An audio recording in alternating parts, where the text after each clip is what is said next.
Hello everyone, this is Lala and today I'm going to be reviewing slash recapping Big Brother 26. Honestly, my opinion on it has kind of been pretty mixed since while I do like the increased diversity, I did find it somewhat problematic with how they handled and distributed the diversity and some of the identity politics that were kind of weaponized throughout some of the seasons, including this season, kind of rubbed me the wrong way. But I did like the extra dynamics. I did like that there are some elements of the problematicness that were in some of the past eras that really weren't present in this new era. But something about the new era just wasn't as exciting, and I didn't really know what it was. And I think it had to do with the times that those seasons took place in, with COVID and the strike heavily affecting those three seasons. With Big Brother 26, I didn't come into it with high expectations, but I did notice that they changed the diversity a bit more as we saw more people with Asian descent on this season. And it seemed like a lot of the cast didn't know what they were getting into. Overall, I really did enjoy the season. I enjoyed the cast dynamics and the gameplay dynamics for the most part, but if I'm looking at the individuals in the cast, I would be lying if I could say that a lot of them were huge standouts. So that's kind of where I am with it. And I also do think that the season starts off really, really, really, really, really good, and then it just kind of just declines all the way through. But I do think it's easily the best out of the first four seasons of this era. By far, it was a lot more enjoyable to watch. And I do think a lot of it had to do with the AI arena twist, where it worked this season due to the unpredictability of the cast. Though I do worry about it in the future. But that'll be besides the point. Let's just get to it. So I do think week one is one of the best weeks of the season, and I do think years from now, this will be one of the very few weeks of the season that is heavily known and remembered with some of its most iconic moments. Rubina is a bartender, though in reality she's just an influencer, and talks about being the life of the party, as she's a different type of Filipino woman, and is very bossy slash doesn't like mansplaining, though she was a lot calmer on the actual season than her intro suggested. Cameron is a former football player and is a physiotherapist. He is also an influencer, and he's from an upper middle class background who went to private school. His mom died when he was 3, and he's very empathetic, and I think he lived up to that. Mackenzie is a project manager and is used to dealing with a bunch of men, is willing to flirt, and is very athletic, and that all kind of added up. Joseph works at a VHS store and is a huge fan of the show, though apparently that was his second job. He's a poker player as well. Angela is a real estate agent, a wife, mom, and nana, where she is a cool mom who's the life of the party and watched the show since season 12. And I do think she lived up to her pre-season intro package. Kimo is a salesperson who celebrates his Hawaiian culture a lot, does art, and his big brother passed away, who actually introduced him to the show, and his brother died of cancer. And he was also one of the few people who supported him as a queer person. Chelsea is a nonprofit director, but played basketball in her childhood, but is also heavily religious as she is a religious speaker. So she is separating her morals from the game. Tucker is a marketing sales professor. He's actually a actor in real life, but he loves life, can do anything, and talks about his father coming out as gay in middle school, so he was ostracized and is ready to get into his showman, and he definitely did that. Angela is already doing the most regarding her energy, but Julie tells the aides to go to the backyard right away, where they have to do a vote for whether to let a 17th house guest in. The 17th house guest is Ainsley, which is really AI. This really is to decide who will compete in the two competitions, where the winners will get a prize and the losers will get a punishment. Mackenzie gets the prize and Chelsea gets the punishment. Grant talks about his hair getting him a lot of attention and has a lot of talents while being athletic, but is willing to get into a showman and is a superfan. Brooklyn is a business administrator who is called a spicy cupcake by her husband, and I think that's accurate, and has a bunch of pageantry experience. While talking about being multiracial, though according to her DNA results, she's like 88% Irish. Matt is involved in sales and talks about being mixed with Filipino and white and doing a bunch of wild southern activities and really wants to get into a showmance and is very competitive.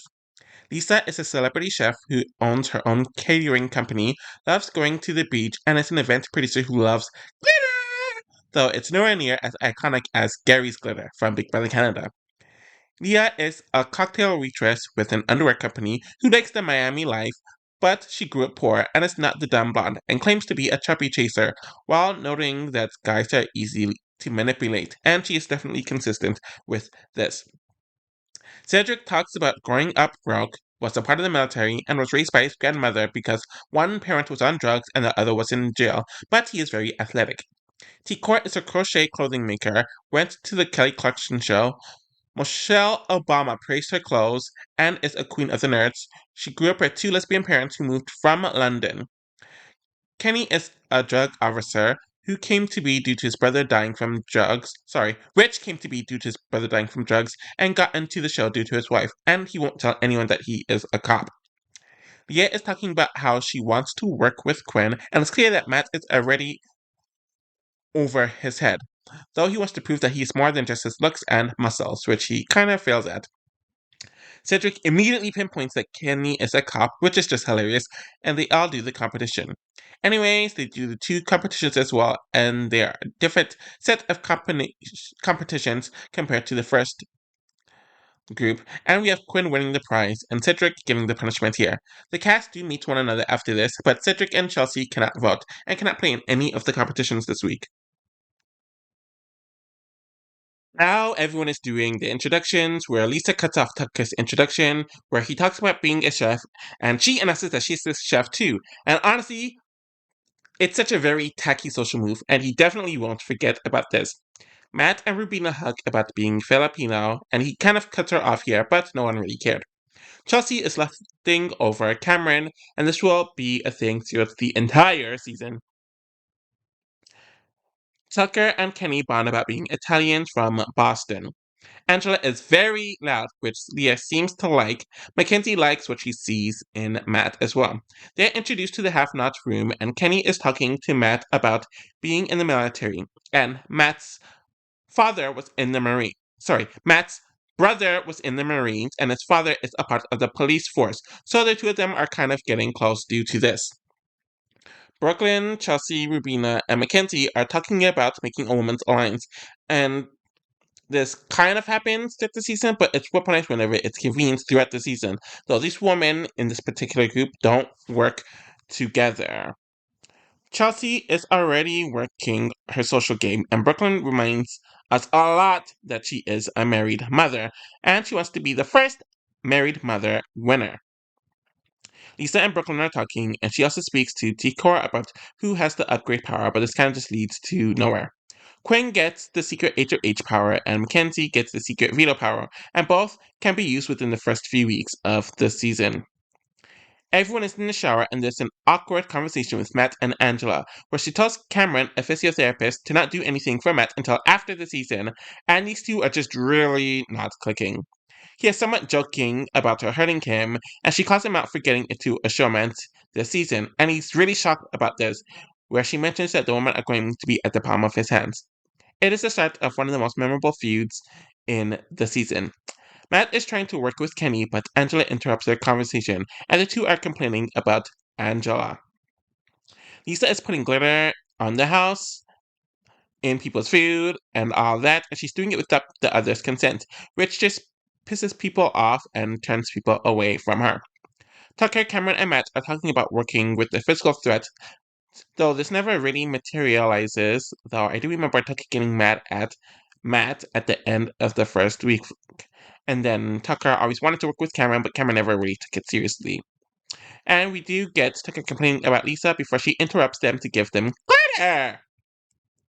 Mackenzie and Leah are close to one another, and Ainsley announces that 3 nominees are going to be made, where the 3 nominees will play in a competition on eviction night, where one of them are safe and the other two will immediately face the eviction vote. Angela ends up winning HOH, and it's done in a very convoluted way, where people are creating teams, and some of those teams will be taken out here and there. Kenny is worried since he got second in the competition, and he doesn't have a relationship with Angela at all.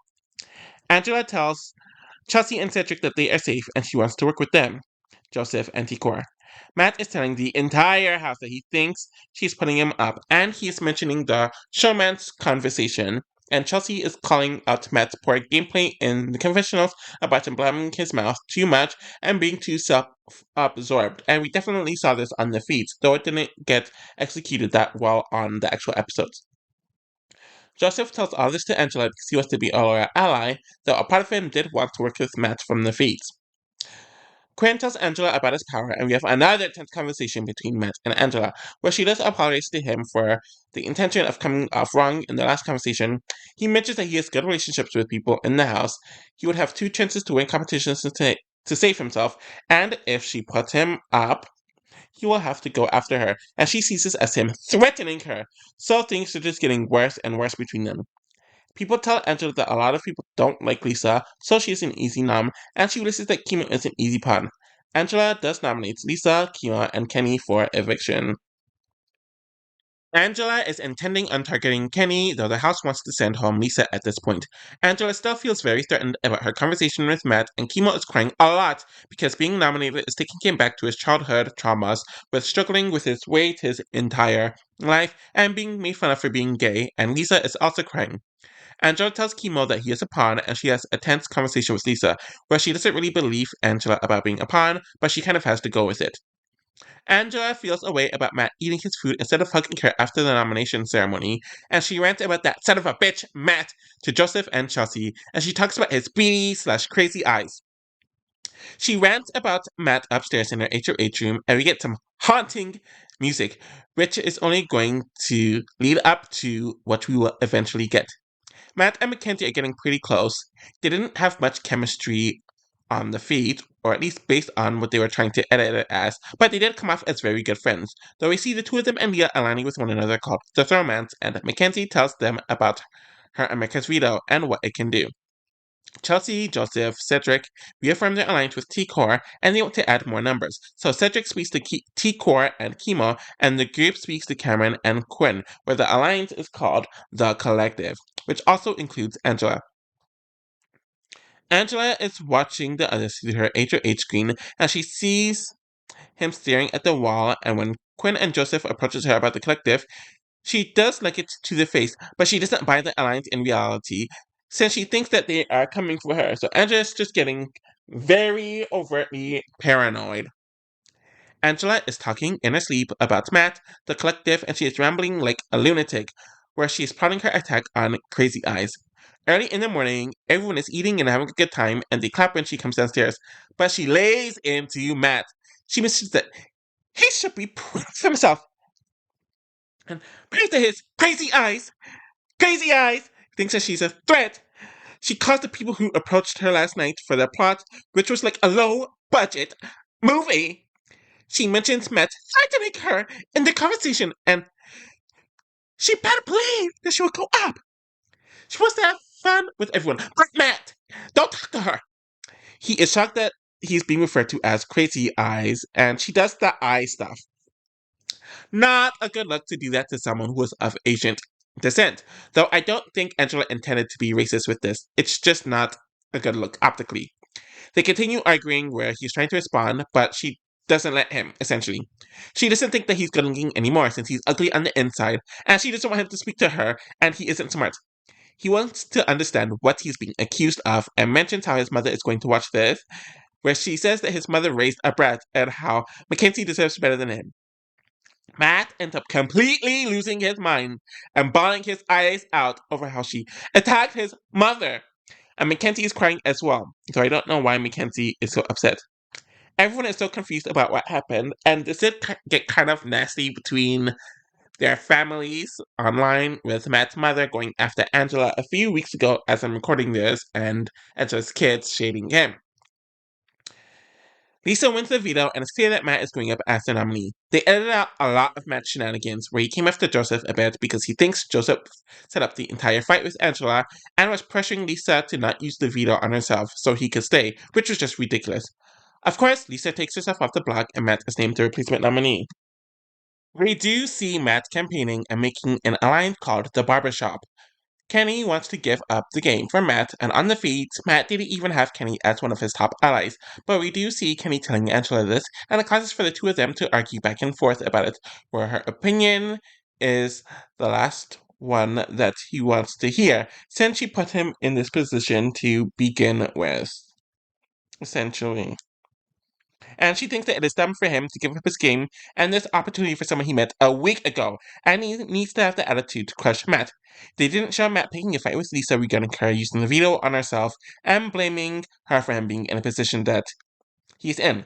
All this was for nothing, as the House agreed to send Matt home if he stayed on the block after the AI competition, and he thought that he had all the votes. They do show the last bit of romantic content between Matt and Mackenzie. Anyways, Kimo wins the AI competition, so with Kenny and Matt on the block, Matt is easily evicted with an 8-3 vote. Matt was clearly in over his head from the beginning, and they didn't even show a lot of it on the episodes. He didn't to talk at people, and was not a good listener, which rubbed people the wrong way. Came off as condescending a lot of the time, and was just really bad strategically.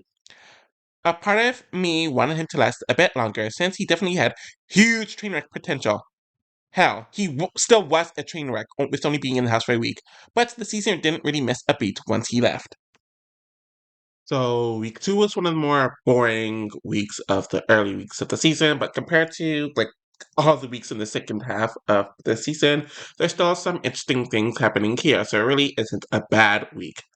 Though it does come off as weaker compared to the weeks that it surrounded itself with. Angela is of course thrilled with the eviction results, and Leah and Mackenzie are sad about Matt getting booted as well. And it's kind of funny how they immediately drifted after this, though it really isn't covered on the actual episodes. Lisa is shocked that the vote was going to be a landslide, since no one told her about Matt leaving. Chelsea and Lisa talk about the next HOH result and how it's going to set the standard for the rest of the season, and Lisa is definitely trying to save herself, though Chelsea already sees through Lisa about the last vote. Kimo and Tikor are thrilled with his win, and they're talking about the votes, where they surmise that Lisa is the third vote. Mackenzie is planning on latching on to this dead barbershop alliance, which does show her gameplay for the season, which really just isn't good. Chelsea ends up winning HOH, and Leah is sad about almost winning it but missing out. Angela is planning on laying low, which is essentially impossible for her. Kenny thinks that T is going to go up again, and Mackenzie is relying on her veto in worst case scenario. Chelsea and Tikor are talking about her plans, and they ask Cameron what he would suggest, where he mentions a combination of Mackenzie, Leah, Kenny, and Lisa. And Chelsea is also thinking about Angela as well. Chelsea asks Tucker about a suggestion, and he pushes Lisa in front of the bus, and he's still not over Lisa cutting him off during their intro. Her consistently cutting him off in conversations, and they are both chefs, where he hates her cooking as well. They do have a montage where she's getting cloud in the edit, and it's pretty much very funny. Kimo and Chelsea talk about their religious upbringings, and she also mentions her brother came out as gay 2 years ago, so it's one of the ways that Kimo and Chelsea bonded through the season. I didn't realize it, but it does explain why they had this tied to one another. And Kimo talks about his father passing away before he was able to come out to him, which is pretty sad. We learn about the alliance between Chelsea, Cedric, and Cameron, which is the core trio, and they gathered more numbers, which includes Brooklyn and Quinn. And this was done last week, but they didn't show it then. And Quinn is loyal to this alliance for now, and Brooklyn is worried about being approached about the alliance after it's already been made, so she's at the bottom of the alliance at this point. All of them but Cameron come together to mention that the alliance is the Pentagon. Angela speaks to Chelsea, who tells Angela that she is going to be nominated, but does not want her to go home, since many people are annoyed with Angela, and Angela understands it. Mackenzie does make her pitch to Chelsea and kind of tosses Matt under the bus a bit, which she'll do for a lot of the season, and she also tells Chelsea about her power. The Pentagon gathers in the HOH room, and many of them think that Lisa has the power. Chelsea nominates Angela, Lisa, and Kenny for eviction. Quinn speaks to Brooklyn about how the others approached him with the alliance, and they realize that they are fourth and fifth in the alliance. We learn that Quinn is making alliances with everyone, and he's in one with Tucker, Kimo, and Cameron, and another one with Tikor and Kimo. And then he mentions that his main alliance is the Visionaries with Tikor and Kimo, though he knows that people with many alliances blow up their gang, but he does it anyways. Chelsea lies to Lisa about Angela or Kenny being the target, and Lisa does believe it, despite her being the actual target. Anyways, the court approaches Cameron, Chelsea, and Cedric, where she mentions that they all should make it to jury because they are black. Really black to say it, but that's whatever. Despite the court not really being aligned with them. Angela is watching this conversation and she mentions that she wants to work with all those people, so she tells Quinn that is the group. That's the wording that she used, which is very vague. Quinn sees this as the people who need to be targeted, and he gives T-Core a warning. So the feeds were off the entire time this happened, and a lot of people don't really believe that this is the true event of the scenario, since they don't like any controversy on their show anymore. So he tells her this in front of Joseph and Chemo, and T-Core ends up repeating what she was told to Cedric, though Cedric sees this as the Pentagon being threatened. This is put off for now since they need to play the Vila competition, which Kenny does end up winning, and we have Chelsea and Cedric talking about everything that happened. Chelsea approaches Angela about this, and she mentions that she only said, "That's the group!" And she said that to Quinn without malice, so he clearly told other people about this. Angela confronts Quinn about this, and she tells Lisa to wipe that stupid smirk off her face, which shows a bit of their conflict here. Quinn mentions that he told T-Core about it, ignoring that two other people were there. T-Core approaches the conversation, and they all go back and forth, but she mentions that saying that to a bunch of people with black descent really just isn't a good look, and I do agree with her about that. As she asks what she meant by that, Angela ends up bawling her eyes out as she isn't eating what Quinn is selling. The way she words things is just so interesting to me. Tikor walks away since Angela is playing the victim, and Tikor mentions BB-23 and BB-24. Quinn mentions that he is scheming, but he did mention postseason that his confessional about this was very misinterpreted and that wasn't what he meant by it. Angela cries to Cedric about how she isn't racist, he doesn't think that she's racist, and Tucker ends up volunteering to go on the block. Angela does apologize to Tikor and things are all fine now. Tikor mentions to Mackenzie that Tucker mentions to Mackenzie that he thinks that she has the power, and she does tell him that she does. Kenny takes himself off the block, and Tucker is named the replacement nominee. It seems like people are wanting to target Angela right now, and Lisa is under the assumption that the target is Angela, though the House, like last week, quickly came up with a plan to send home Lisa if she's still on the block. Tucker is under the assumption that she was the other vote, and he calls her out for being the vote for Matt, where it leads to an architect conversation, though he spreads this all around the House. Angela tells Tucker that Quinn is the one that has the power, and he's refusing to believe her, where he tells her that she needs to calm down, and if she does go, she will expose it for sure. And Quinn comes outside of the backyard, where he notices the tension in that conversation just from observing it. Tucker continues ranting about Angela and the suspicion to other people, and Angela sees Tucker and Lisa walking out of the room. When she mentions that she heard everything, she ends up copying slash marking Lisa's walk. Luckily, this isn't Topper from the challenge, since things would have went horribly here, as they end up passing one another. They bring bags of clothes to Tucker, and Angela mentions that she did it first. Lisa says that she doesn't care, and Angela calls her a twit. They go back and forth, since Lisa does not want to be called that, and Angela tells her that she is a twit. Lisa ends up crying in the corner in the storage room where she mentions that she's a goddess and she won't be bullied by Angela. Tucker wins the AI competition and Lisa is evicted in an 11-1 vote. Lisa is the typical quirky, leaning, weird outsider who just didn't gel well with the house. On a gameplay point of view or a personality point of view. Luckily, she won the first veto, but it was clear that she was never going to last long in the season, and she didn't really revel in the drama either, so I think she's a solid enough early boot when it comes to memorability, but obviously she's a bad player. Our house talks about Lisa's blind side and her asking them if she was good, and them avoiding eye contact with her, where everyone but Angela and Lisa knew about the eviction. Kenny talks about not having an alliance and apologizing to Angela for voting against her. Clearly, with Lisa being evicted, the house realizes that she didn't have the power. Cedric ends up winning HOH, and I really didn't realize how scripted his diary rooms are until now, especially in the rewatch. And of course, the collective feels safe. Cedric mentions that the mascots won back-to-back HOHs, which Chelsea is not pleased with how he verbalized that in front of everyone, and we see Kenny and Cedric speaking, as they have similar backgrounds, with the latter just leaving the military, and the former revealing that he is a cop. Kenny mentions to Cedric that he wants to be sent home, so he's fine with going on the block, and Cedric is already planning on nominating Angela. Mackenzie tells Cedric that she does have the power and what it entails, and when he speaks to Chelsea, he is told that Leah and Mackenzie were throwing his name out as a target last week. So, why didn't Chelsea do anything about this when she's HOH and mentioning it now? Seems uber convenient, but Cedric isn't thinking that far ahead. Cedric asks Leah if she wants to be a pawn, and she rejects it. So he ends up asking a bunch of people to volunteer to be a pawn, which is lame in my opinion. And if you have to ask people to be pawns and you don't have your set nominations, you shouldn't win power. Rabina also rejects it, and it's the same thing when Joseph is asked. Like I mentioned just earlier, this is why if not willing to nominate C people, do not win HOH, and it will actively ruin your game, and you can lose respect due to it. We have a segment of Cameron and Leah flirting around, and Chelsea is just because she likes Cameron as well, but he is not feeling her, and then we also see that Quinn likes her, though Leah likes Tucker. If I remember correctly, this flirting came to be in the first 2 weeks and wasn't really a case in the third week. Cedric speaks to Kenny and Tucker about his pawn situation, and he's thinking about nominating Mackenzie, though she will just use her veto power and he'll have to nominate someone else anyways. Tucker volunteers to go on the block, so a part of him wants MK to be nominated to flush the power, and Kenny mentions that the women are working together.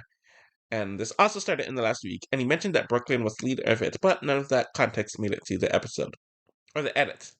Cedric nominates Angela, Tucker, and Kenny for eviction. Cedric is hoping that the veto isn't used so his HOH can be as squeaky clean as possible, and Tucker is annoyed with Cedric's safe gameplay.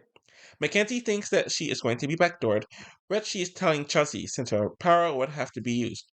Quinn and T-Core talk about how she wants Angela to be a goner since she's restricting him, and he talks about all of his many alliances in the diary room, where it's clearly going to backtrack on him at some point. Tucker talks to Kimo about how Angela told her that Quinn has the power, and he is now believing it. And Kimo confirms that Quinn has the power, since Quinn told him about it. So, why the hell would Kimo end up telling him this? It just really seems unnecessary. Kimo mentions that Tucker is just gorgeous and is clearly affecting his gameplay, which would be a consistent thing throughout the rest of the season. So, Tucker wants at least one of the powers used this week. Kenny talks to T-Core about how he would be fine if he goes home, but if he wins competitions, it is what it is. But she's confused about his strategy, since he is winning competitions, but if he's saying this for strategy, it isn't a good one. We get a huge montage of Kenny telling people this, and he's been like this from the very beginning of this season. Kenny tells Cedric that he wants to win the veto just to use it on Angela, and it's crazy since he isn't the only one who's on the block who has this idea. Tucker went to veto and he is talking about how he needs to shake things up as things are too boring and he can't sit still for too long. And he tells Cameron this, and Tucker tells MK's power to a lot of people in the house. He also tells Cameron that Quinn has a power and didn't tell him, but told Kimo. Cameron speaks to Cedric about what he was told about Quinn, and they are losing trust in him, though it doesn't hold up too much weight. Cedric ends up speaking to Quinn about the power, and he does lie to Cedric and Joseph, who is in this conversation. Cedric speaks to Mackenzie and tells her that Angela or Kenny is a target, and he does not want her to use her power, and she pretty much sees through it. Tucker tells Cedric, Kenny, and Cameron that he's going to take Angela off the block and wants Quinn up, so he could beat Quinn in the AI competition, and this is just really, really stupid. Quinn takes Angela off the block, which shocks all of the house, and Cedric ends up nominating Mackenzie, which pisses Tucker off, despite him being told by Cedric earlier to use the veto on himself since he don't have the votes, because essentially Cedric told the Pentagon about all of this.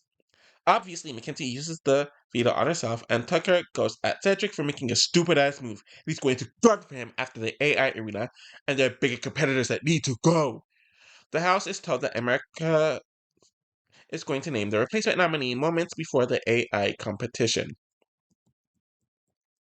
Ratchet ass Tucker continues to pick a fight with Cedric after the veto ceremony, as Cedric somehow shot himself in the foot with this, and he made a bunch of enemies for his bitch ass move, yo.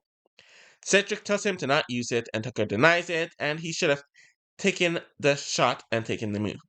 Or whatever.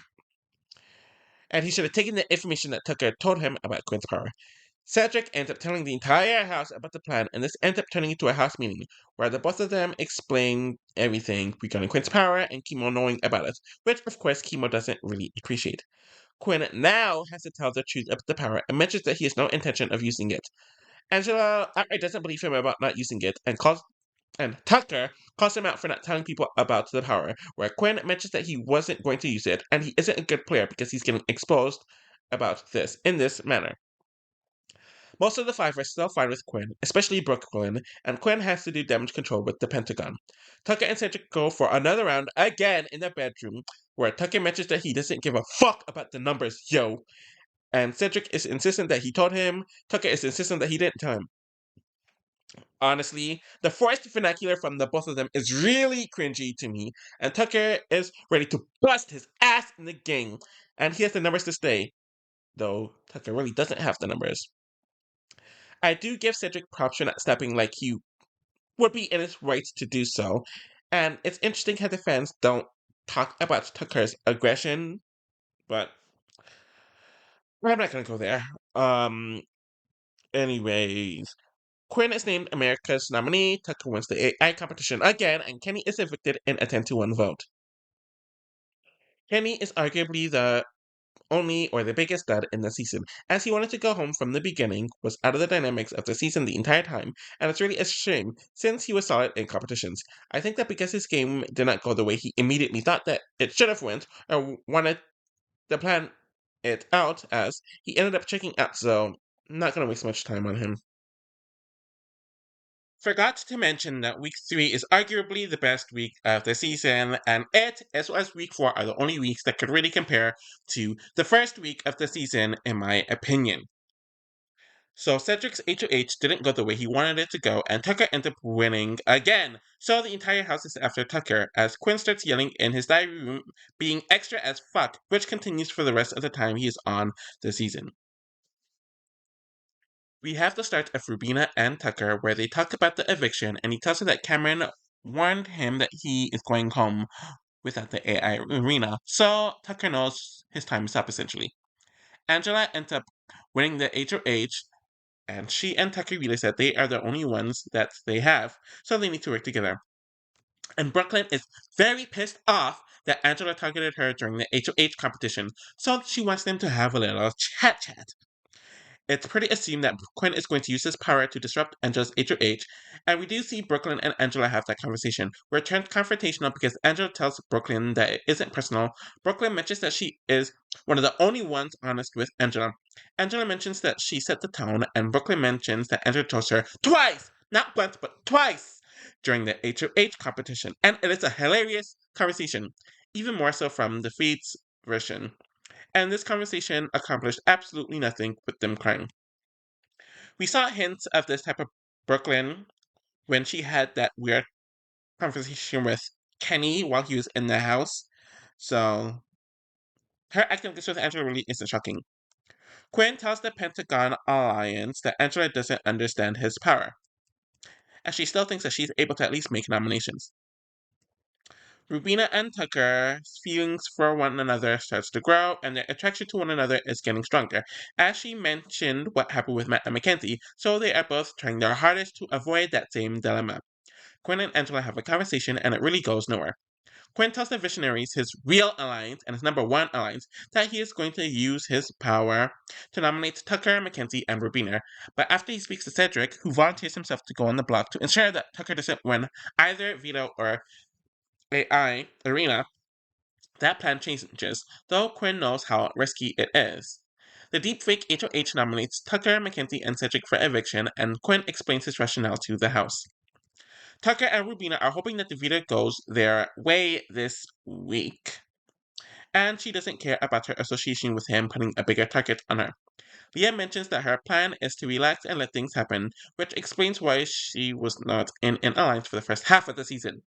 Joseph still thinks that the collective is still in alliance, with Brooklyn replacing Angela, but they all meet up in the HOH room, and we learn that it is the Pentagon plus Joseph, T-Core, and Chemo, which includes everyone in Quinn's alliances. Brooklyn mentions that Rubina should be the replacement nominee since Tucker won't want to win the AI arena if they are nominated together on eviction night, or at least that's her hope, which is really stupid. We also learn how close Tucker and Joseph are since they are opposites of one another, and Tucker references Dan and Ian, and I found that interesting that he referenced those two specifically, even though he's a recruit. Joseph is fine with all of this, especially if Tucker continues winning competitions. He'll just latch on to him. Tucker went to the HOH, and Rubina is thrilled that he won, and I guess she forgot that she probably goes up in this scenario. And Tucker is joking with Mackenzie about how he might not use the veto this week, so he can send Cedric home. He brings this up to Angela, T-Core, and Kimo, where Angela tells him to not do it, which he also tells Quinn and Cameron since it worked out for him last week. Despite all of that, Tucker does use the veto on himself, and Rubina is nominated as the replacement nominee. Nemo, Quinn, and T-Core are talking about the pecking order in the collective alliance, where they know that they are on the bottom. Quinn ends up telling them about the Pentagon, and he did this weeks earlier, but he wants them to trust him, but they are worried about whether Quinn is loyal to them or not. Quinn did way too much, way too soon. None of this was necessary, since it was unlikely that this alliance was going to stay together until the very end anyways. But Kimo is thinking about flipping on Cedric. Tucker, Rubina, Kimo, and Tikor are talking about the vote to keep her, and we learn that they and Brooklyn formed a 5-point alliance, though Brooklyn isn't taking it seriously, but this is another reason why they wanted to keep Rubina over Cedric, and it kind of shows Brooklyn's inflexibility. Angela overhears the conversation and decides to join in on the conversation, and he wants to be a part of the alliance. Though all of them but Tucker are pretty reluctant. Tikor and Kimo are talking about how Cedric and Rubina on the block is the worst case scenario since they have to choose a side and they all don't trust Quinn, since they know that he will flip on them whenever it is convenient for him. So, Brooklyn speaks to Kimo about how Rubina and Cedric is the worst case scenario, but they cannot lose Cedric, showing Kimo who is her priority. Leah speaks to T-Core about the case that it is Rubina and Cedric, and it is a good idea to keep Rubina, since her and Tucker together will be 2 nominees. Mackenzie also mentioned the same thing, with her wanting Cedric to go, since he is after her, so they technically have the votes they need to. Ultimately, in my opinion, Kimo, Mackenzie, at least at this point she did, and Leah have a crush on Tucker, and I think this is how they were influenced, though it was due to nothing Tucker himself did, and we have T-Core and Kimo talking about this. Honestly, the entire house decided to boot Mackenzie if she lost the AI competition, so everyone was under the assumption that she was going to go home. The rare case scenario did happen here with Mackenzie winning the AI arena, and the votes do flip. The Brooklyn tells Rubina that she's a goner. Brooklyn tells a bunch of people that Rubina has to go, and she even tells Rubina this, like I just mentioned. Kimo pulls her aside to tell her that they need to vote, and they know that the votes need to flip. Kimo's telling this to T-Core, my bad. There is a bunch of whispering. T-Core tells Chelsea that she doesn't know how the votes are going, which is a lie. Kimo whispers in Leah's ear, and Joseph flips his vote because he sees Leah holding Kimo's hand. All of this ended up with Cedric getting evicted in a 6-3 vote. I do think Cedric is a very energetic and likable person, despite his DS getting a bit too much at times, and I do think he has a lot of potential in the game. He was very likable and was learning the game as he went. I do think his inexperience at life and him not knowing much about the show/game in general really hurt him, and he cannot handle power well in this HOH, and then volunteering to be on the block. He is one of the better pre-jurors on the season, but I do think he's more at fault in his downfall than I realized while I was watching this live. Week 5 isn't as strong as a lot of the prior weeks, but I do think it is a solid enough week. So Brooklyn is fuming about the blind side, and of course she, Chelsea, and Cameron are on the outs, and Quinn didn't vote, but he said about the results, since his main alliance didn't even tell him about the results, or how they were voting. The 4 of them talked about how the entire house is against them. Leah had the door closed on them, and Quinn is really hurt that Timo and T-Core didn't tell him about the vote. They have no explanation to Quinn, but before he entered the room, they're talking about how they did that, they did that. They have so many options now. Brooklyn is screwed now, and they wanted to take a shot at the Pentagon Alliance. If they kept this energy for the rest of the season, they would have done so much better as players. But Brooklyn couldn't hold her annoyance back, when she speaks to the two of them, but she is definitely planning on getting even with them. Tucker ends up warning HOH and he wants to do a crazy move, where he is hinting that he isn't going after Quinn, where people are expecting that. We have a new alliance called Tanks, which is Chemo, Tikor, Rubina, and Tucker. Angela as well, she forced herself into the alliance, and now Joseph, where Joseph is assuring him that they made the right move. Quinn is really down about losing the competition, and Brooklyn, even Rubina, has to cheer him up. Tucker and the new group are happy about their new alliance, which is now called the Sixth Avenue Alliance. Tucker tells Quinn that he is not the target and does not want to send him home, where he wants one of Brooklyn, Chelsea, or Cameron gone, since he thinks that they are better social players than he is, though he tells the other two the exact opposite. Brooklyn is honest where the other two tell their versions of the truth, which is lying by omission. Tucker does nominate Quinn, Cameron, and Brooklyn for eviction. Tucker is going after Brooklyn since he thinks that she betrayed the 5 Point Alliance and is a part of the main alliance. And I also think the rumors of her supposedly leading some girls' alliance started all of this pertaining her perception amongst that side of the house. Tucker is continuing to lie to Cameron and Brooklyn, and she is insistent on going after Chemo, Tikor, and Rubina, and even Tucker, where Tucker is trying to get in good with Quinn, but Quinn still does not want anything to do with him. Chelsea knows that there's a good chance that she could be backdoored, so she is still worried. Chemo tells Tucker about the five in the Pentagon, who is in it, and that Quinn told him about it, and this makes Tucker want to go after Brooklyn even more, since she is involved in too many alliances. Quinn and Brooklyn talk to one another about how the both of them were told that they're pawns, and realizing that Tucker is lying. Angela has a bunch of meat and cheese, which came from her HOH basket last week, but she can't eat it this week due to being a half nut. Brooklyn is eating a bunch of it, and Angela is really pissed off. Honestly, I do have to say that I am on Angela's side with this, since Brooklyn didn't even ask, and it was delivered specifically for Angela. Brooklyn tells Tucker that Quinn told him that he is the target, but this conversation does really nothing, to be honest. Quinn's screaming diaries are annoying the hell out of me, but Tucker wins yet another veto, and he is mad that his clothing was messed up, which he blames on Quinn, and it's really Brooklyn who caused it, and she is very proud of herself. It causes for a bit of a squabble between Quinn and Tucker as they are cleaning up, and he threatens to go after Quinn yet again. Brooklyn does admit it to Chelsea, where they are keying and laughing their butts off about it. Ultimately, none of this matters, since Tucker throws Brooklyn under the bus to Quinn, where he does take Quinn off the block to nominate Chelsea. Tucker makes some obnoxious ass speech, another one actually, where he talks about the collective and the Pentagon Alliance. He throws Brooklyn and Chelsea specifically under the bus, while Chelsea doesn't even give him a reaction. Good, because he really doesn't deserve one.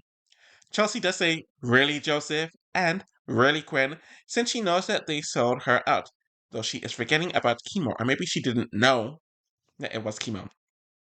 Tucker tells Cameron that he is safe and one of the women are going home, so Cameron is starting to kiss up to Tucker.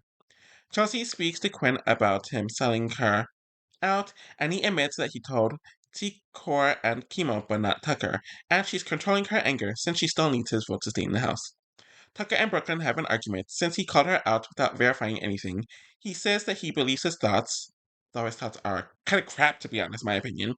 Brooklyn mentions that he believes the sellout Quinn and that she told the entire house was voting out Rubina. He mentions the alliance that Joseph told him, and she says that they met one time, so it really wasn't an alliance. Apparently, or allegedly, there's another blind side coming where Chelsea tells Rubina that she is not targeting Rubina or Tucker, but is going after Joseph and Quinn, since they were the ones that sold her out. Mackenzie is spending a lot of time with Tucker, and Tikor notices that he has been spending a lot of time with Leah and Cameron as well. If I remember, Mackenzie had a crush on him at this point in time, and Leah already admitted on the episodes that she had a crush on him. But Tikor and Rubina realize that he might not have alliances with them, so they should vote to boot Cameron and keep the women. Kimo is speaking to Tikor about this, and Tikor is working to keep Chelsea, knowing that if Brooklyn saves herself, Tucker would want Chelsea gone. Rubina tells Tucker when they are in bed that they would want to vote out Cameron, since she says that she feels that he is coming after them, and Tucker is worried since Tucker ends up being worried about being the only other athletic dude if Cameron leaves. None of this really matters since Chelsea wins the AI arena And despite a last-minute campaign, Brooklyn is voted out in an 8-1 vote. I actually did find Brooklyn entertaining, especially during her last few weeks in the house, though her trajectory really isn't shocking to me. I don't really think she's a bad player, but she's the type of player that only really does well at the top, though the flaky trio did somewhat warm up to her at the end, where they were fine with keeping her in the house. I was shocked with how much I ended up enjoying her, especially since it was found out that she is friends with Aaron from outside of the show, so yeah. Week 6 is a solid week, though I do think that it is one of the final weeks of the season that had a lot of excitement. So in hindsight, this is one of the last really, really interesting weeks in my opinion. Tucker is glad that Cameron is still in the house and admitted that they would have voted for Cameron to go if he was on the block with Chelsea. Apparently, Leah is sad about voting out Brooklyn since she wanted to work with her. I don't really remember them having a strong relationship, but it does seem like she's tired of having no control in the game, though part of that is her fault due to refusing to make alliances for the first half of the season. Kimo and T-Court end up mentioning that they voted Brooklyn up because they wanted to break up the Pentagon alliance, though that was already done last week, and even if Cameron was booted, it still would have been broken up, so that reason really just doesn't make a lot of sense to me. Anyways, Tikor wins HOH, and we have a montage of Kimo and Rubina crying for Tikor because she is so special to them. And just in general, she is so special.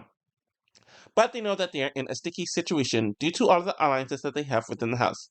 She tells them that two black women won in the same night, and Tikor always does this. And I find it interesting that she always tells this stuff to non-black people, which could have went very, very horribly. Cameron and Chelsea talk about their predicament and how T-Core is not going to take a shot at Tucker. Joseph and Leah talk about how T-Core shouldn't rock the boat and they think that they are safe. Tucker speaks to the trio, and the trio really didn't want to work with Angela or Joseph, so they want to force them to be the real allies. And this is good for Rubina and Kimo, but T-Core really isn't feeling it. Anyways, Tucker wants the AI instigator where they can stir up trouble the week using AI, choosing the avatar, choose what they say and who they are saying gets to. We have a montage of Kimo singing with Tikor dancing with it. He does have a nice voice, I will admit. Tucker uses the AI instigator to artificial match with Rubina by using Quinn's image, and Rubina doesn't handle it well at all, as she is crying in front of the entire house. He did that so they could be open with the relationship, and they shouldn't have to hide it, which I actually think in hindsight was a pretty poor move, since it turned Leah and Mackenzie off from him completely, strategically and otherwise. But he does feel bad because she is crying over it. Angela finally gets to eat real food, and we see Tikora and Chelsea speak, where Tikora is going to protect her this week. Mackenzie throws Quinn and Angela under the bus to Tikora, and that really isn't doing her any good. And Leah also gives Tikora nothing during the conversation. And it's the same thing with Cameron. Tikora is hoping that Tucker could be a pawn for her, and he knows that is what she's pushing, though he really doesn't want to do it. Why would you nominate someone who's in your alliance when you have many more options to nominate in the house? And this is kind of the thing with T-Core. She has the potential to lead, but she doesn't really know how to do it once she's actually given the opportunity, and doesn't seem to really like to handle the consequences of her actions or her lack of action. Angela literally interrupts the trio's HAH competition to cry in front of them about how she's going home, and it's really just hilarious since it's so since it just shows another way regarding how out of tune she is. T-Core nominates Mackenzie, Cameron, and Tucker for eviction.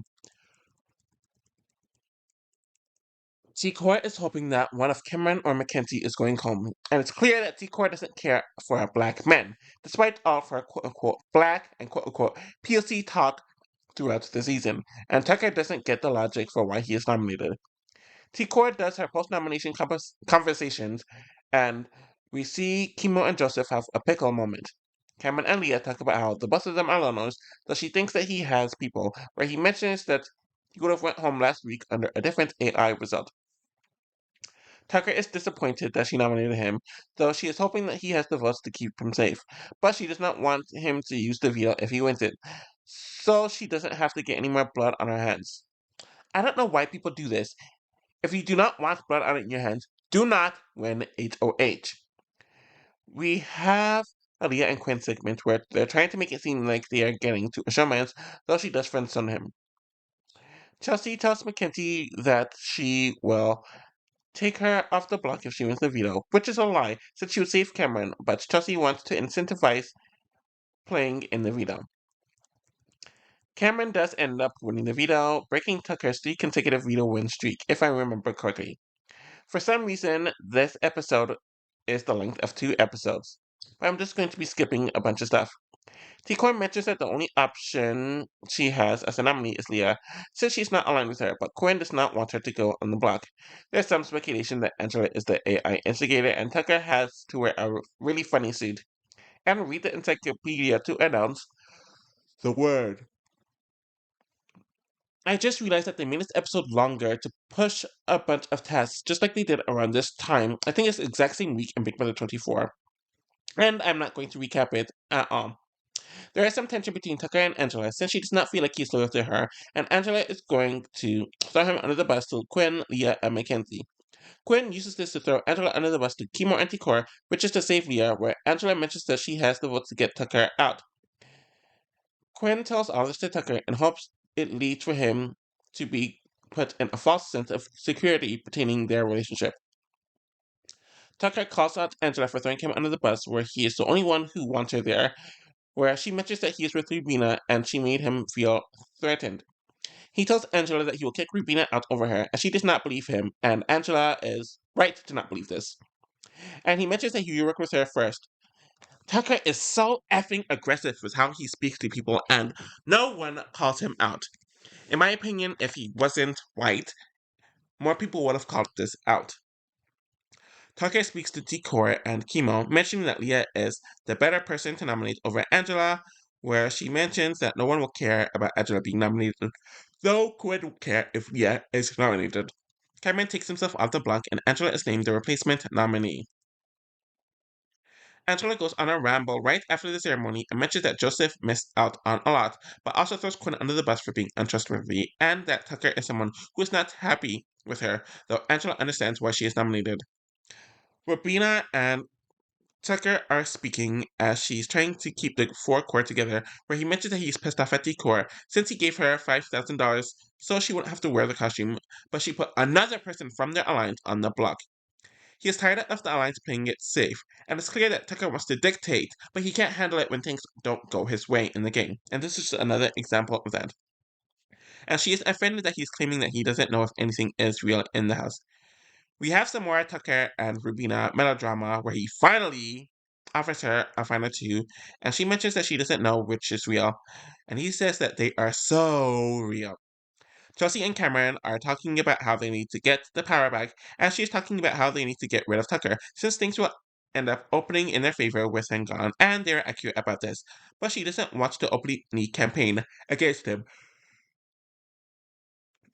She speaks to Leah about how MK is going home if she doesn't win AI, and MK also joins the conversation, where they speak about how Tucker needs to go, which will split the 4-person alliance. They mention that they have 4 votes, but Quinn needs to be the 5th, so she speaks to him about if Angela and MK wins the AI arena, that they need to vote out Tucker. Mackenzie wins the AI arena, leaving Angela and Tucker on the block. There's a bunch of whispering amongst the house pertaining whether to vote out Tucker or not, while he is campaigning. The house literally walks into one of the rooms and kind of lock Tucker and Angela out, and they all agree to do what is right for the games, and they're all talking about what to do, while Chelsea whispers to a few of them about the vote, and it ends up with Tucker getting evicted in a 5-3 vote. I could enjoy Tucker's contributions more, since I didn't want him to be like a Jackson or whatever. I did find Tucker to be very aggressive, and while a part of it is entertaining, I knew it would be perceived differently on different phenotype. Tucker was really horrible strategically, as he didn't want alliances for the first few weeks of the season. He had bad ideas and refused to listen to anyone. But he was an agent of chaos and went home at the right time, before it or he became completely unbearable. Week 7 is a fine week. It really isn't the most notable week, but it's far from the worst, especially compared to what you will get in the upcoming weeks. T-Court is fine with Tucker going home since she only cared about Chelsea, Quinn, Rubina, and Chemo, despite it not really being what she wanted, and everyone is emotional over it. Chemo tells Angela that she voted to keep Tucker and it's awkward as hell. And I don't know why Angela is so sad about this. She should have expected this. And Chemo really just doesn't care. Rubina talks about how they went public with their relationship and Quinn is celebrating while wearing Rubina's skirt.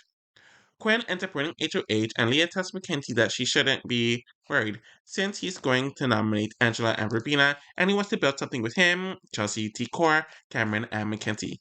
Joseph apologizes to Quinn for voting wrong and Quinn really doesn't care since he just wants the superfans to work together.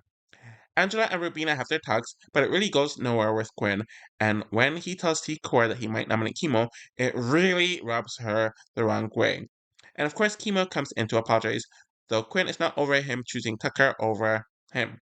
And I don't know why T. Core can't understand where Quinn is coming from with this. Quinn is telling people that he is targeting Angela, who should have been gone since week 2, but Chemo is not sure about the plan. Quinn nominates Angela, Rubina, and Chemo for eviction. Quinn does not want the nominations to change, where he wants to keep the Alliance and Joseph safe, but Chelsea wants T-Court up to scare her, as she's still not over the Cedric boot 2 to 3 weeks ago at this point. T-Court is completely done with Quinn now, since he nominated Rubina and Chemo, though they turned on him first, and there's this entitlement with her game that is notable in the later weeks. We have a segment with Joseph talking about how much he likes Leah, and she also friendzones him as well. Joseph is telling people about how good he is at the game. He is criticizing a bunch of other people, and Chelsea is shaming him in the diary room for him wanting to take Tucker to the end and thinking that he would win. He also thinks that she has a good social game and how he's playing the same game as Chelsea, which she doesn't agree with at all, but of course not to his face. Leah and Angela are getting close since they both feel alone in the season, and Leah wins the veto. And she is debating about whether to support Angela or Quinn, but she wants to make a big move. Quinn realizes that he has to convince Leah to not use the veto, but it doesn't work, which is even more ironic since he saved her from getting nominated last week. Joseph tells her that she is probably going home this week. This is what he's telling Angela, and her poor gameplay bit her in the butt, which is true, but Angela is furious at Joseph. Leah takes Angela off the block, and Quinn nominates Joseph as the replacement nominee. And I'm sure Chelsea had some influence on this, but it just wasn't shown on the episodes. Joseph is annoyed with both Leah and Quinn, and he wants to nominate Quinn if he stays, though Quinn thinks Joseph would be a jury vote for him, so he wants either Rubina or Chemo gone, and they're both really misreading this entire situation. T-Court is hoping that one of her allies can win HOH and get enough votes to boot Joseph, and they're relying on Angela for a vote, and they have to get a fourth vote. Joseph apologizes to Angela for the way he spoke to her, and he wants her to vote as well. Quinn talks to Chelsea, MK, and Cameron about how they need to vote out Chemo, but they need one more vote, though Chelsea does not want to keep Joseph after her conversation with him. Leah is hoping that the dissension between Joseph and Quinn will call them to trust her over them, which is a really, really, really dumb strategy on her part since it's just increasing dissension when none of them really need it. Though Joseph is hiding how annoyed he is with Quinn, both men are fine with Leah, and I wonder why. It's really not hard to figure out. Cameron and Mackenzie are flirting with one another, and Chelsea is getting increasingly jealous. This is such a horrible look with horrible optics, and I don't appreciate her lying about it postseason. But she and T-Court talk about booting Joseph. Rubina wins the final AI competition of the season, and Joseph is voted out in a 4-3 vote, where some people fled because of Kyo's LGBT and Hawaiian speech. Joseph really wasn't on the show much, and while he had a warped view of himself in the game, he himself really wasn't entertaining at all, and you can't even really make fun of how delusional he came off as on the show. But Joseph seemed cool enough as a person, though he is someone who struggled with adaptability and would have done better in a more static house. He probably will be one of the most forgettable people from the season once we are distanced from it in general. So, I really don't have much of anything to say about week 8. It's a fine week, and the next few weeks are just fine. They're not boring, but they're just fine. Cameron is obviously shocked with the vote since Mackenzie and Chelsea did not let him in on it, though this should have been a clue that he needed to play his own game with his own agency, but Cameron just never took that chance. Leah is crying because she feels responsible for Joseph going home due to using the veto, and she is responsible. And he isn't in the jury. And Quinn is cramped because it is the second HOH where another one of his final twos went home. Angela tells Kimo that she voted him out because she thought the votes were not there to keep him, but she is glad that he is there. Despite Kimo thinking that Angela is playing him, she is being sincere here. Cameron tells Quinn that Chelsea fled, and he is shocked since it really makes no sense. Chelsea wins HOH and does some more damage control with Quinn and Cameron. We see that Chelsea is still pressed over Cameron flirting, and Angela is telling Cameron to vouch for her to Chelsea, and I don't know why she thought that this was a good idea. Chelsea does overhears this, but it does take Angela forever to speak to Chelsea herself. Chelsea says that Angela will probably go up as a replacement nominee, but she wants to give Angela a chance to play. Angela whines about being a target from the beginning, though it was all in her own doing, and Chelsea mentions that Tina was the target since day one on 24, and she ended up winning. The conversation doesn't go well at all, but we do move on to Chelsea speaking to T-Core about how Kimo is going to be a pawn. But he has a good chance to win the veto over Angela, and while T-Core is not thrilled with it, she does understand it. She tells Kimo that he is going to be a pawn, but also has a conversation with Leah to see if she will protect her, since Leah has relationships with everyone, but no one at the same time, since Leah goes in circles and isn't saying anything directly. Chelsea is questioning Cameron and his trustworthiness, but he thinks that it is BS, since she just flipped on him. And Chelsea thinks that he will choose Leah over her. Yet again, this is a really bad look on her part. Chelsea does nominate Kimo and Angela for eviction. Kelsey wants to talk to she wants to target Angela since she is a floater and the dynamics are the trio and everyone else will protect her if Angela is gone. Angela tells Mackenzie about how much she adores her and Angela is growing so much to like her. And Mackenzie doesn't take much to it. Funny that I am recording this right around the time where Angela unfollowed her in real life, after MK trash talked her all season, all the way up to the endgame. The others talk about the worry of Leia winning the veto and using it on Angela again, and Quinn gets that Leia will probably be nominated, so he wants to protect her yet again. He did the same thing, was it 2 weeks ago? Quinn tells Leah about the warning regarding her being in danger. Quinn sees through Chelsea's game and how she is so protected, so he's telling MK that he, MK, and Cameron need to stick together to get Kimo out, as they are all the biggest physical threats. Mackenzie is reporting this to Chelsea, who is leaning a bit more towards Kimo right now. We have a scene of Cameron talking about his tattoos, which is the story of his life, and how he has his grandmother and his aunt's initials, and the butterflies and the other stuff represents spiritual stuff for him, and it's a really cool scene. Mackenzie wins the veto, and it is the shortest OTEV ever, which ended after one round, where everyone else got the answer wrong. Paranoid Angela comes up again as she is thinking that everyone is talking about her, and she also thinks that Leia, Quinn, Rubina, Kimo, and Core are forming something, which she reports to Chelsea, who is actually kind of believing it. While Chelsea knows that Angela tends to over-exaggerate, it isn't unlike Quinn, since he blew up the Pentagons, and he's more dangerous than Angela or Kimo, which she tells Mackenzie. Mackenzie, literally right before the meeting, tells Quinn that she's going to take down Angela. I have absolutely no reason why she's telling this to Quinn, and she's throwing the direction to Chelsea with what happens or is going to happen. Quinn speaks to Chelsea about this, and he tells her that he is dedicated to the Five, where she mentions that he has been working with other people throughout the gang, though he is not defending Leah at all in this conversation, which is a refresher for him, I guess. Mackenzie takes Angela off the block, and Quinn is named the replacement nominee. Chelsea does feel bad for sending Quinn to jury, though she thinks that it is a necessary move, and Cameron reassures her that it is a good move, since Quinn isn't trustworthy. T-Core and Kimo feel great about Quinn being nominated, since the chances of him going home are very, very high now. Leia and Quinn are confused about the move, since there is a voting block of 3 that she hopes will keep her safe. At least they're coming to that realization with Chelsea. Leia isn't happy with Angela since Chelsea told her that Angela threw her under the bus, and that's how Quinn ended up going on the block, where Angela mentioned that her word was twisted. Angela speaks to Chelsea about how it made it seem like she was trying to target Leah, and it's a bunch of semantics, really. Leah and Angela do make up, and Leah is outright campaigning for Quinn to stay. There is a Leah and Quinn moment, and I'm not going to waste a single second on it. Quinn does his campaign, but it is all for naught, since Quinn is evicted in a 4-2 vote. I did enjoy Quinn during the first few weeks of the season, but I did notice that once he got nominated by America, he became a lot more scripted, rehearsed, and over the top in his diary room and speech to try to come off like a villain. He did say preseason that he wanted to play like Jace, and he definitely accomplished that. Anyways, Quinn did bring a lot of chaos to the gameplay and dynamics, so I can appreciate him more now, despite the fact that he was a super fan that really wasn't good at the game. Week 9, which is essentially Direfest 2.0, could have been a lot worse, but it doesn't mean I really like it. But there are some notable stuff that happened in the week, so at least it makes it stand out compared to all the other weeks that came after it. Though it was kind of annoying just seeing them hot and miserable outside.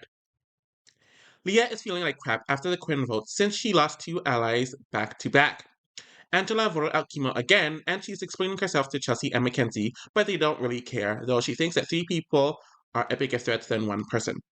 Angela assumes that the trio are talking about her, though they're actually talking about Quinn, and they don't even get what she is talking about while she explains her vote. So, like I mentioned earlier, this is the janky week where they are living outside for the entire week, and it's essentially Direfest, which was still shitty, but all of them are living outside, instead of half of the house living inside and half of the house living outside. Angela tries to make a deal with the others, but she is finally able to get Cameron and Leah to agree to not target one another since they're the final three in the HOH competition, but it ends up with Leah winning HOH. Chelsea is annoyed with Cameron's antics during the HOH comp, and Mackenzie suggests for Leah to target the trio. They have to do dance parties, eat ice cream and pizza all week, the showers are cold, and this is all boring as hell. Chelsea speaks to Leah and mentions that she is not going after her, where Leah tells her that the trio needs to go this week. Everyone in the house makes their pitch to Leah, and it seems like Leah and Mackenzie are getting closer after voting differently over the last few weeks, though this was never really covered on the edit. Angela suggests for T-Core and Rubina to be nominated since T-Core has never been nominated. Leah ends up nominating Rubina and Kimo for eviction. Kimo admitted that he didn't speak to Leah, which is a dumb as F move, and it just shows how passive he is. And Angela feels bad for voting him out twice, so now she wants to do something to recidify it, where she wanted T-Core up.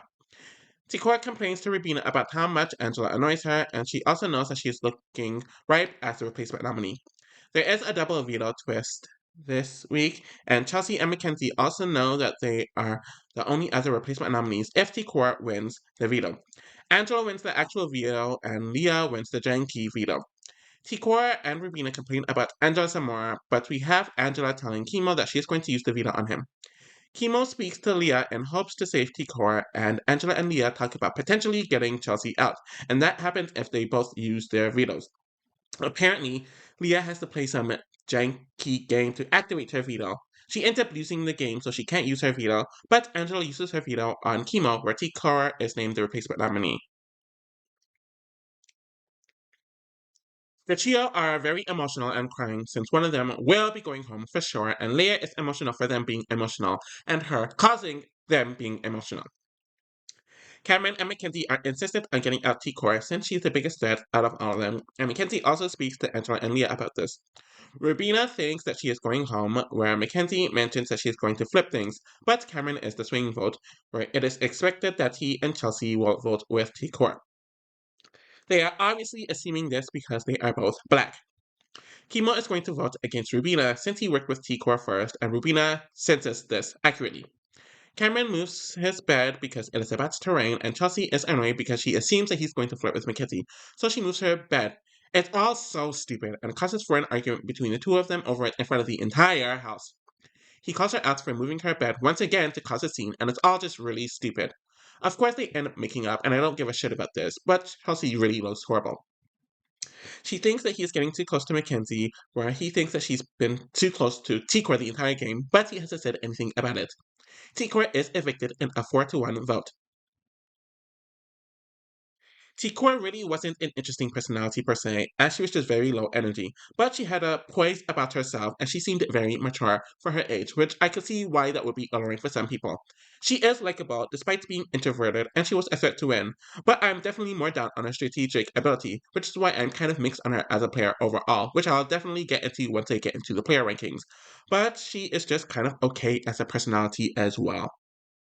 I really don't have much to say about this week. It kind of just made me miss the endgame of the modern era where they sped up the endgame instead of stretching it the fuck out like they did here. So, Mackenzie ends up winning HOH, and Chelsea is already lining things up to get Leah out this week. Of course, Rubina and Kimo know that they're going to be nominated, and Angela warns Leah that MK, Chelsea, and Cameron are becoming a trio, which Leah is slowly starting to realize as well.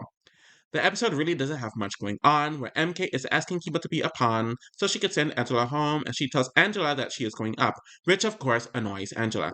Chelsea attempts to plant some seeds to get Angela and Leia nominated together, but Mackenzie doesn't want to do it, since she knows that she will not get Leah's jury vote if she does this. Chelsea tells Mackenzie that on her HOH, Leah told her about having a final two with Brooklyn and had a final two with Quinn and Joseph. So it's convenient that Chelsea is telling her this now, right? But no one ever thinks about stuff like this when Chelsea does this. Mackenzie ends up feeling away since Leah has never offered her a final two the entire season. And like I mentioned here and there are points in the season where they did not get along or were speaking. Mackenzie ends up nominating Kimo and Angela for eviction. Rubina is planning on taking Kimo off the block if she wins the veto, since Angela is the perpetual pawn this season, so they are nervous. Mackenzie is lying to Leah about Angela not being the pawn. Sorry, she's lying to her about Angela being the pawn, and her goal is to make Leah more prioritized to herself, and we will definitely see how this turns out.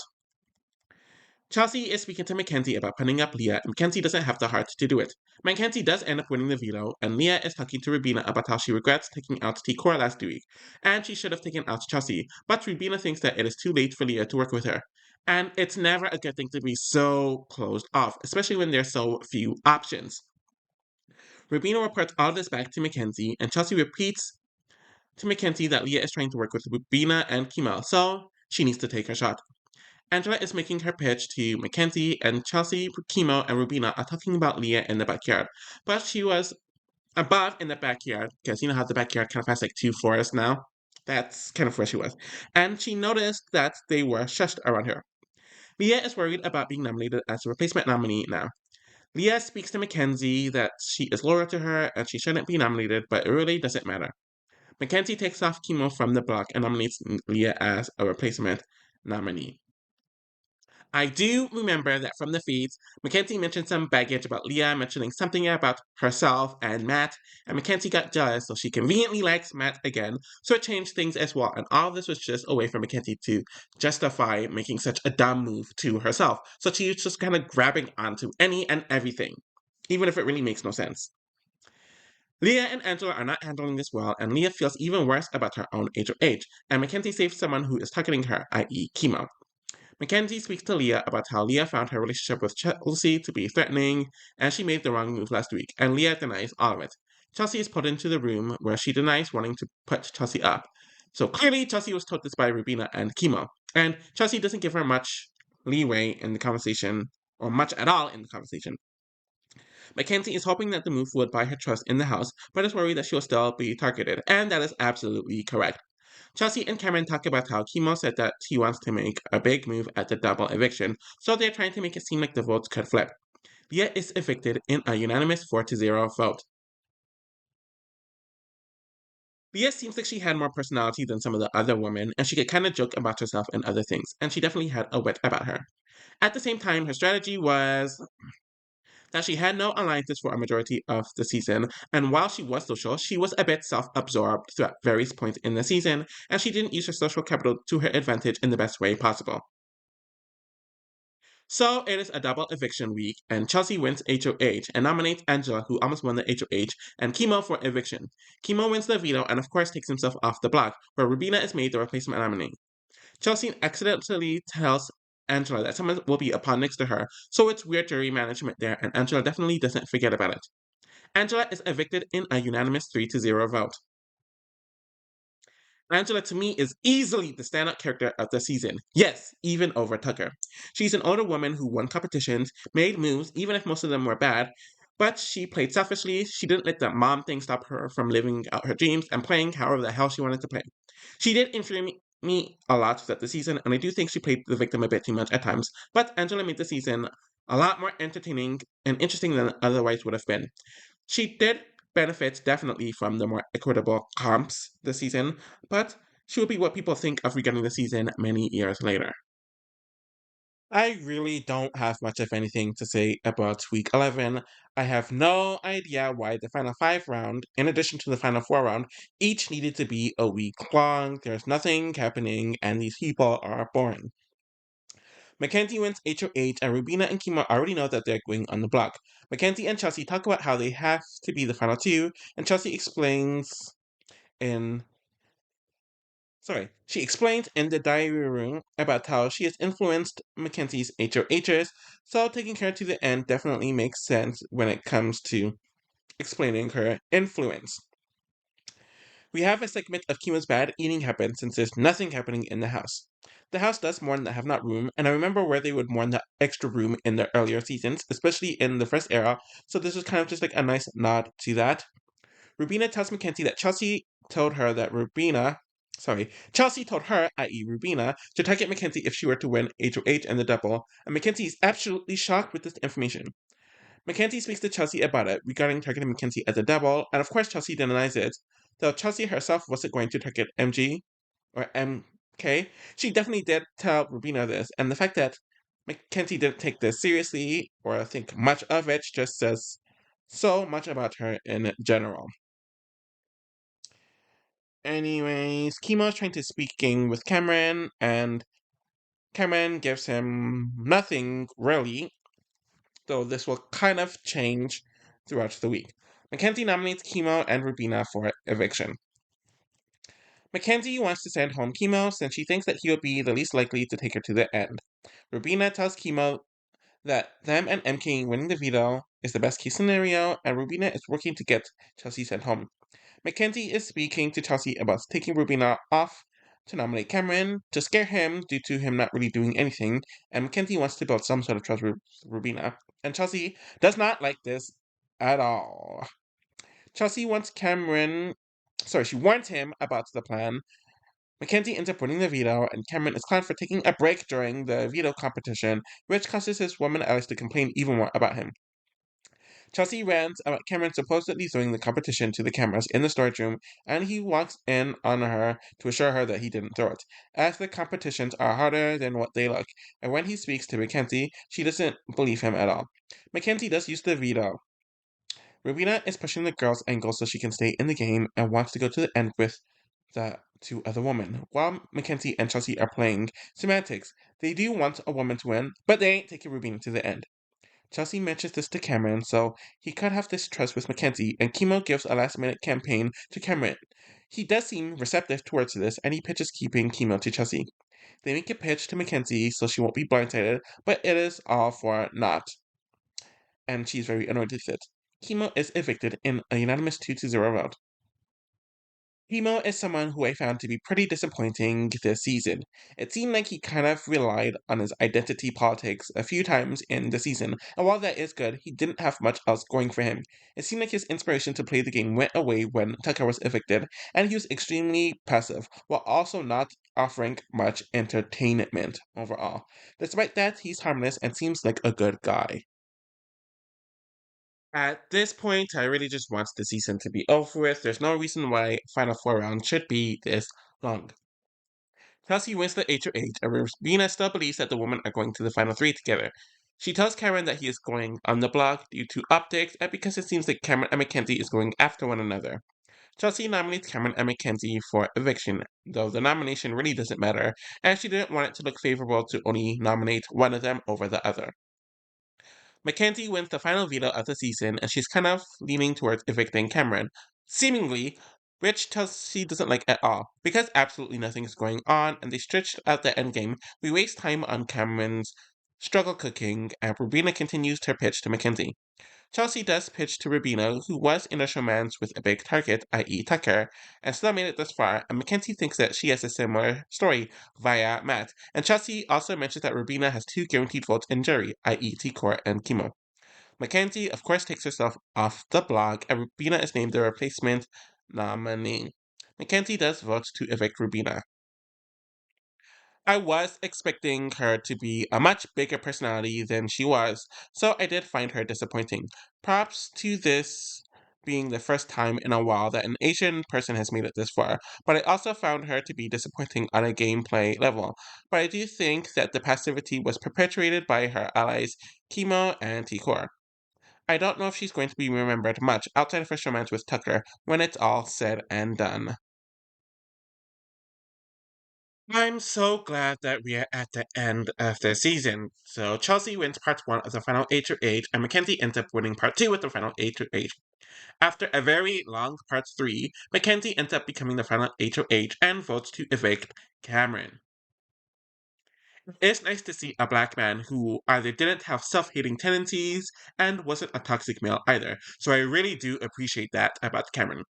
At the same time, he was underwhelming as a player since he is too passive all around despite having the potential to have a lot of agency, and he just wasn't that interesting to watch either, so I didn't get much from him on a personality standpoint. It seemed like he had all the capabilities, but never put that into an actuality. Angela asks Chelsea about being the center of lies and deception, and Chelsea mentions that she spoke up and shut up at times, so if you prematurely say something or wait too long to say something, you are booted, so she was wise with her information. Quinn asks Mackenzie about making moves to Chelsea and asks for the moves that solely benefited her, and Mackenzie mentioned taking out Leah, since she was a good competitor and was never nominated. She clearly didn't do well with that question. T-Core asks Chelsea about her biggest move that benefited her than the other, and Chelsea mentions that her moves where she convinced Mackenzie to veto Angela, which was someone that Mackenzie could not stand, convincing Mackenzie to send Quinn home, and convincing Mackenzie to send home Leah. Leah asks Mackenzie about her social game, and the latter responds that she had her alliances blown up and reached out to Chelsea when her alliance blew up midway through the season. Robina asks Chelsea about what she did to be the best winner. Chelsea mentions that there are always bigger targets. She spoke to everyone in the house, didn't rely on competitions though she could win them, and was only nominated once, despite nominating half of the house throughout the season. Kimo asks Mackenzie the same question, and she mentions that she was the competition beast that sent home Tucker. She had a target on her back for being in an alliance and getting into a showman, so she's fine sitting next to Chelsea. Cameron asks Chelsea about the differences between her and Mackenzie's game, and Chelsea mentions that her social game is different, where she didn't have to survive the block. She's a superman. She could have been in a romance, but didn't. Chelsea talks about setting herself up socially, where she didn't have to rely on competitions, and MK won more competitions than she did, but she had the better win percentage compared to Mackenzie. She is a diamond. I was a fan since she was 13 years old. Mackenzie's final speech talks about her showmans and majority alliance wanting her out and forming against her, and she was nominated 4 times, so she had to win to survive. She played a graceful game, and she's not afraid of competitors, and she protected Chelsea. Chelsea wins the season in a unanimous 7-0 vote, playing a quote-unquote perfect game. Mackenzie was even more disappointing as a player during this rewatch than I realized live. She really wasn't in an alliance for the first half of the season and needed the AI arena to make it to jury. And then she made every move she could in Chelsea's best interest and not in her best interest. And I also found her to be very boring personality wise, and then her diaries became more painfully scripted as well. So, in general, she's just not a favorite of mine. I'm going to be honest, it was hard to like Chelsea during the season due to her scripted diaries and that weird dynamic with her and Cameron that was based on her like for him, causing her to get jealous. Chelsea did play a very good game, and I do like that we saw her on the top and the bottom, which is rare for most good players. I respect her game, and we have another black winner, but I would be lying if I thought she was entertaining or someone I was heavily invested in. In conclusion, after rewatching the season, this season reminds me a lot more of Big Brother 20 than I realized, with a very, very, very strong first half of the season and a less than stellar second half of the season. Though I think things starts to peter off with Big Brother 26 a bit earlier than it does in Big Brother 20, because even some of the mid-weeks of the season weren't the best. I will say that the dynamics and the gameplay relationships are a lot more fluid this season compared to Big Brother 20. So in that way, it makes things a lot more unpredictable, especially with the first half. So it does stand out in that lens. But I didn't release how many casting misses or mediocre castings there were in this season. Because while some of the dynamics were interesting, I didn't really find a lot of the players interesting or entertaining on their own. So that was kind of a dilemma that I had to deal with. And it really stands out in the second half of the season based on who is left.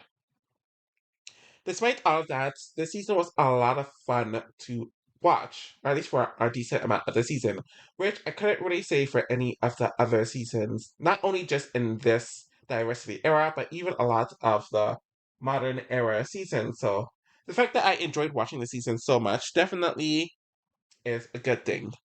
I could definitely see this season being a top 10 season, but I could also see it being in the 11th, 12th, 13th range as well.